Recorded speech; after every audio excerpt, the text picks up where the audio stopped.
Welcome to my channel where nightmares live. This is Midnight Tales. Imagine a phone that should not ring, one that has been dead for years. But at midnight, it does. And when you answer, a voice whispers the exact time of your death. What would you do if the call was for you? Stay with me, because this story will haunt you long after the ringing stops. The house was silent. The kind of silence that pressed against your ears until you began to hear your own heartbeat. The clock on the wall ticked. Each sound sharper than the last. 11:59. The second hand crept forward with a slow, deliberate movement. Then the sound came. A shrill ring, piercing the silence, echoing from the old landline phone in the corner of the room. The phone was heavy, dusty, its cord curled like a snake. It rang again. The sound seemed to vibrate through the walls, through the floorboards, through the bones in your body. No one used that phone anymore. It was not even connected to a line. And yet, it rang. The third ring. The fourth. Your hand trembled as it reached out. Cold sweat prickled the back of your neck. Your fingertips brushed against the receiver, and for a moment you thought about pulling away. But the fifth ring screamed into the darkness. You lifted it to your ear. A hiss of static rushed into your head, like waves crashing in a void. Then came the voice.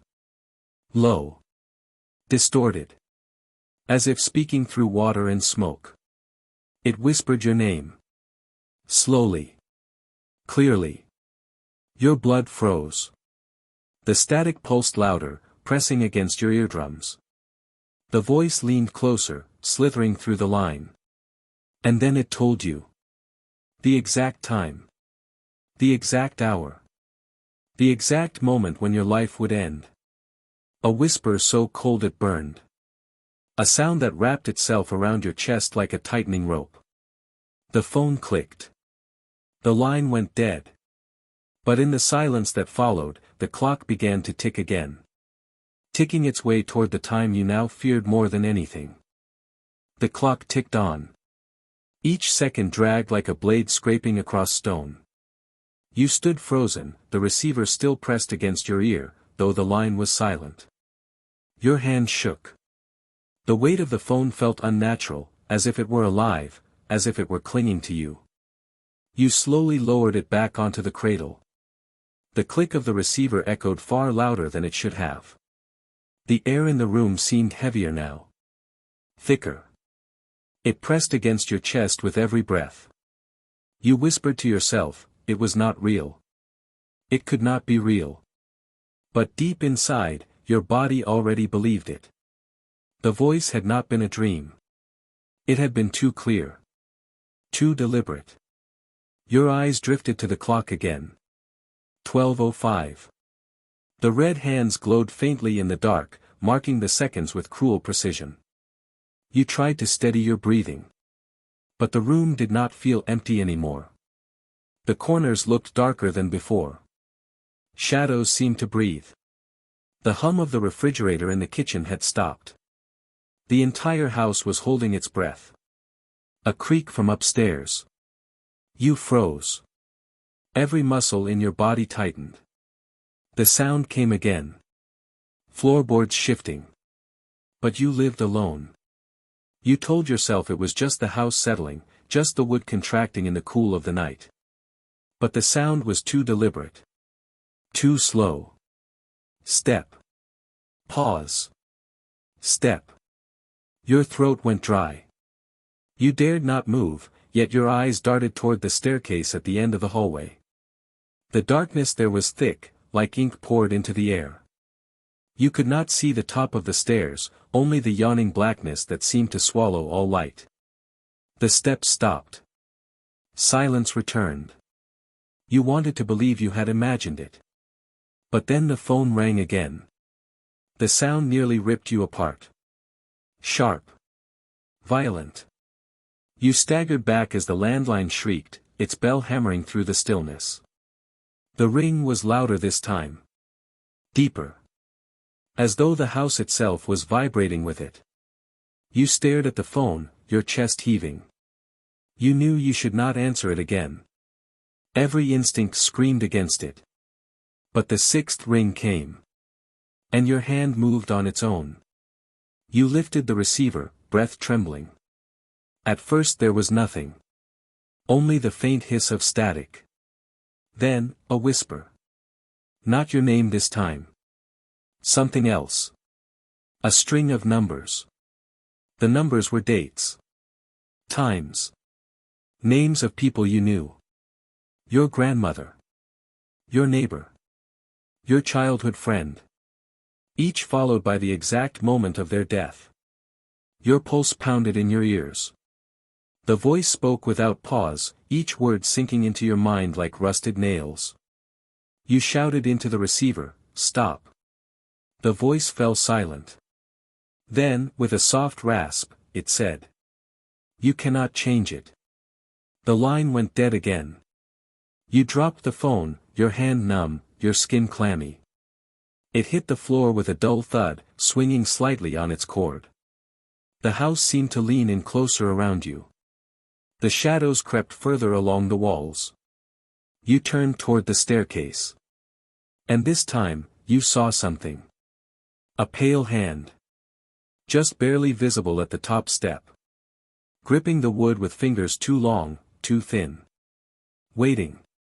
And the clock ticked on. The hand did not move. It rested on the top step, pale and rigid, the fingers curling over the edge like hooks. You stared, unblinking, your lungs aching as you forgot to breathe. The silence deepened, broken only by the steady tick of the clock behind you. 1 second. 2 seconds. 3. And then, slowly, the fingers began to drum against the wood. Tap. Tap. Tap. The sound was soft, almost playful, but each tap sent a jolt through your nerves. You wanted to run.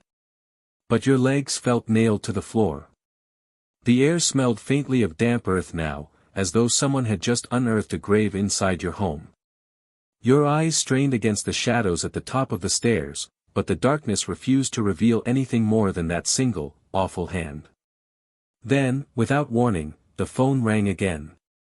The shriek ripped through the room, shaking you from your trance. You turned toward it, heart slamming against your ribs. The phone swayed slightly on its cord, still lying on the floor where you had dropped it. The ring seemed louder than before, vibrating in your skull. You clutched your head, trying to block it out. But the ringing did not stop. It grew sharper. More frantic. As if the phone itself was screaming for you to answer. Your trembling hand reached for it. Your fingers hesitated inches above the receiver. The ringing cut off. The silence that followed was worse. The kind of silence that felt alive. And then, faintly, you heard breathing. Not from the phone. From upstairs. Slow. Wet. Drawn out, as if whoever was at the top of the stairs had lungs filled with water. The hand slipped back into the shadows. Your stomach turned cold. The floor creaked again, this time halfway down the staircase. Something was coming. Step. Pause. Step.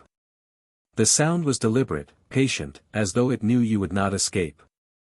You backed away, eyes fixed on the stairs. The shadows shifted. A shape began to emerge. Too tall to be human, its head brushing the ceiling. Its limbs hung loosely, as if broken and reassembled. Each step it took groaned under its weight, though it moved slowly, savoring the descent. You stumbled against the wall, gasping for breath. The phone began to ring again. The sound filled the room, bouncing off the walls, rattling the picture frames. Your eyes darted between the monstrous figure on the stairs and the phone on the floor. The figure paused on the last step, its form barely visible in the dim light. Your instincts screamed that answering the phone was your only choice. With shaking hands, you snatched it up. Static roared in your ear. The voice whispered once more. This time, it did not speak your death. It whispered, it is already here. The static exploded, the line went dead, and when you looked up, the figure had vanished from the staircase. But the smell of damp earth lingered. And behind you, on the wall, the ticking of the clock suddenly stopped. The silence after the clock stopped was unbearable. No ticking. No hum of appliances. Not even the whisper of the wind outside. It was as if the world itself had been cut off, leaving you stranded in a hollow void. Your breathing was the only sound, shallow and uneven, rattling in your throat.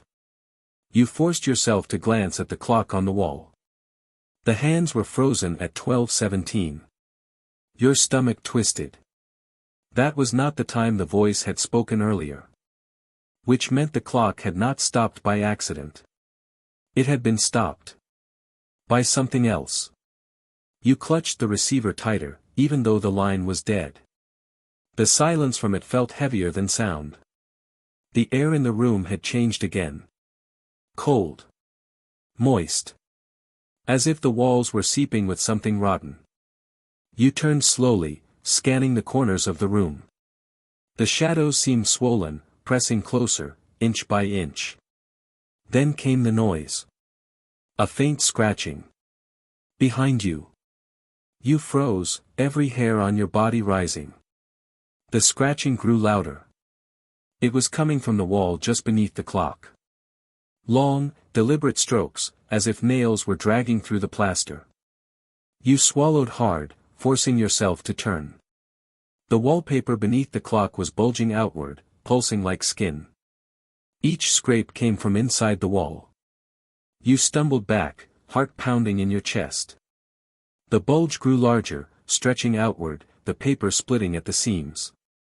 Something was pressing through. Then, silence again. The bulge stopped moving. You waited. Seconds dragged on. And just when you thought it was over, a pale fingertip tore through the wallpaper. The same impossibly long, skeletal fingers you had seen gripping the stair. One finger. Then another. Then an entire hand forcing its way into the room. The smell of earth hit you hard, thick and suffocating.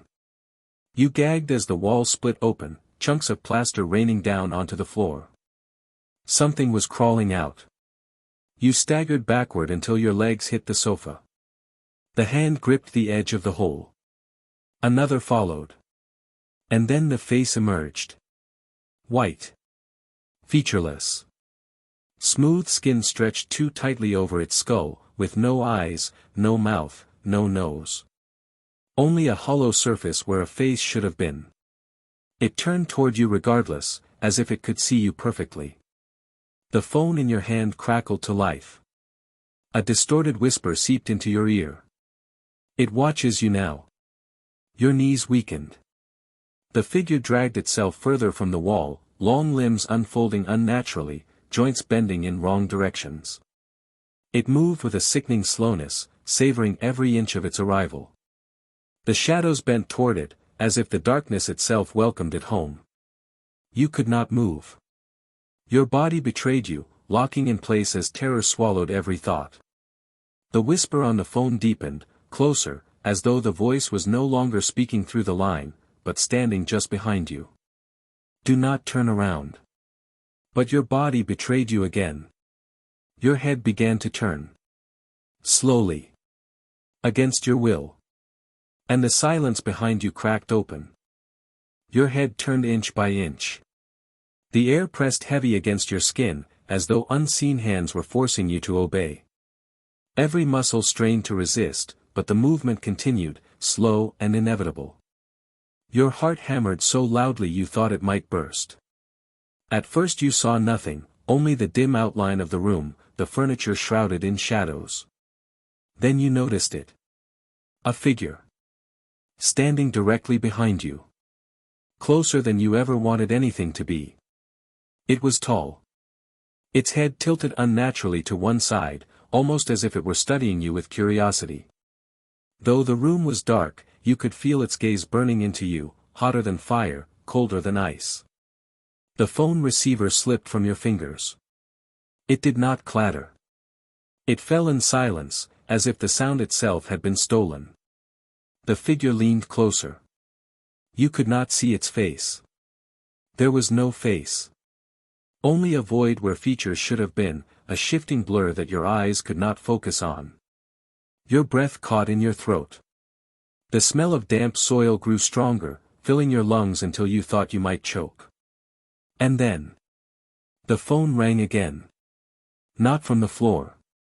From directly inside your ear. The sound screamed within your skull, vibrating through bone, drowning out all thought.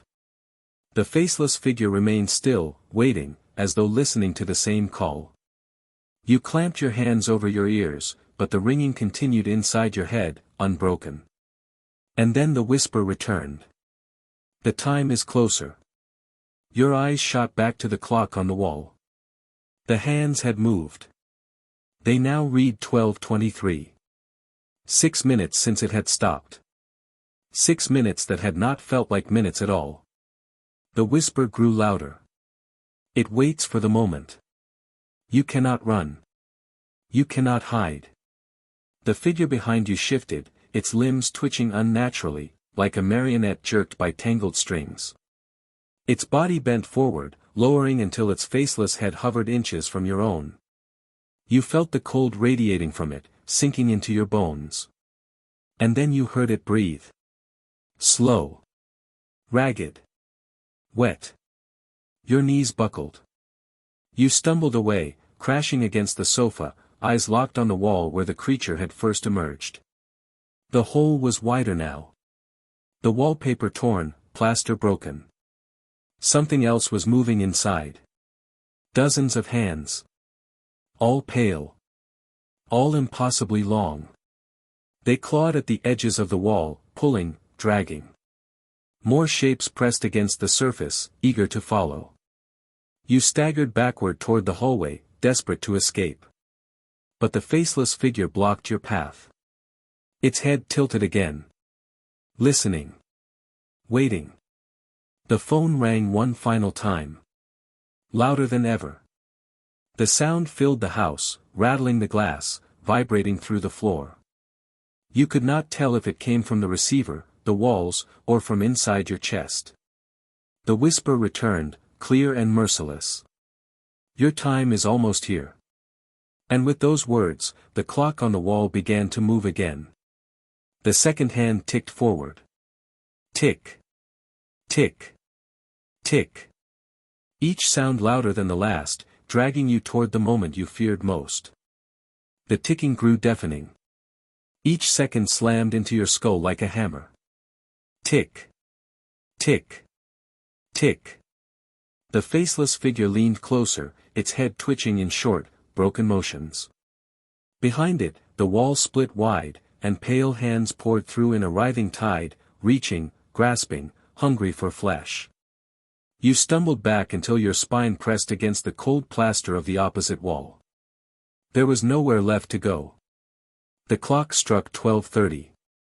The moment the voice had whispered to you on the first call. The ringing exploded again, every phone in the house shrieking at once, though only one had ever existed. The sound filled your veins, your bones, your very breath. You clutched your ears, screaming, but the noise was inside you now. And then, silence. Everything stopped. The phones. The ticking. Even the tide of hands froze mid-motion, as if time itself had obeyed the clock. The faceless figure stood inches away, still and waiting. You could feel it staring into you, though it had no eyes. Then, for the first time, it opened its mouth. The skin tore down the center of its face, splitting to reveal a void of absolute black. From the darkness came a whisper. Your own voice. Repeating the exact time and date of your death. The words echoed, overlapping, building into a cacophony of yourself speaking your own end. The blackness spilled outward from its mouth, swallowing the walls, the clock, the room, until there was nothing left. Only the sound of your voice, repeating again and again. And then. Silence. The house stood empty. The phone rested quietly on its cradle. The clock ticked once more, as though nothing had ever happened. But at exactly midnight, it would ring again.